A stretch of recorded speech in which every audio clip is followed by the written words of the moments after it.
जय गुरुदेव। उपरोक्त वाक्य भारतवर्ष के किसी अनुभवी महापुरुष के मुख से निकले हुए हैं और वह कभी मिथ्या नहीं हो सकते। हम जैसे साधारण मनुष्य भी अपने जीवन में नित्य इसका अनुभव करते हैं और देखते हैं कि जब तक हम अपने इंद्रिय भोग में लिपटे रहते हैं, उसके लिए साधन इकट्ठा करने में रत रहते हैं और जिस समय पर वह सामान हमको प्राप्त होते रहते हैं, हम कभी यह सोचते भी नहीं कि इन सब वस्तुओं और साधनों को जिनका नित्य प्रयोग करके हम आनंद उठाते हैं, हमको कौन उपलब्ध कराता है, इनका बनाने वाला कौन है और उनके प्रति भी हमारा कोई कर्तव्य है या नहीं। हम देखते हैं कि आपसी व्यवहार में तो हम उन मनुष्य के प्रति जिससे हमको साधारण कार्यों में थोड़ी बहुत सहायता मिल जाती है, कृतज्ञता के 2-4 शब्द भी प्रकट करते हैं, परंतु उसके प्रति जिसने हमको मनुष्य का उत्तम सुंदर शरीर प्रदान किया, हमारे लिए सूर्य चंद्रमा वायु जल तथा नाना प्रकार के सुख साधन उपलब्ध किया, आखिर उसको भी हमने कभी याद किया? उसके लिए भी कभी धन्यवाद के 2 शब्द अपने मुख से निकाला? कदाचित इस प्रश्न का उत्तर नकार ही में मिलेगा, क्योंकि जब तक हमको भोग विलास की सामग्रियां मिलती रहती हैं, जब तक धन्य और ऐश्वर्य हमारे साथी बने रहते हैं, तब तक तो हम उन सबको अपनी बुद्धि पुरुष और शक्ति का देन समझते हैं। परंतु जब कभी दुर्भाग्यवश ये सब वस्तुएं धीरे धीरे साथ छोड़ने लगती हैं, जब वही इंद्रियां जो भोगों का साथ लेकर सुख का अनुभव करती थी, शिथिल होकर निकम्मी होने लगती है और हमारी दशा दयनीय हो जाती है, तब हम उस अगोचर अदृश्य शक्ति को याद करते हैं, जिसे लोग भगवान, ईश्वर, प्रभु अथवा परमात्मा के नाम से पुकारते हैं। अपने अवनति तथा अगोदति का सारा दोष उस पर मरते हैं और अपने भाग्य को कोसते हैं।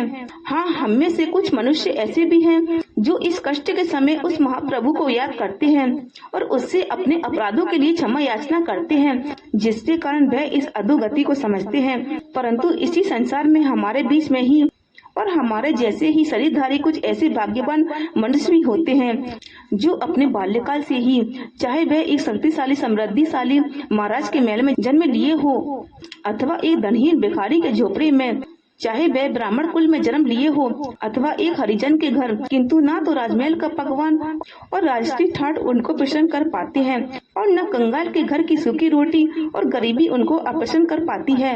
वह दोनों में एक समान रहते हैं। वह तो इन बाहरी पदार्थों में सुख दुख का अनुभव ही नहीं करते, न माया उनको प्रभावित कर पाती है और न काल उनको डरा पाता है। उनकी आंखें तो उस अलग अगम और अनावि पुरुष के दर्शन से ही, जिसे साधारण मनुष्य की आंखें देख नहीं पाती, सदा भाती रहती हैं। उनके कान प्रेम भरी आकाशवाणी और प्रत्येक क्षण बजने वाले अनहद नाद को सुनकर मस्त रहते हैं।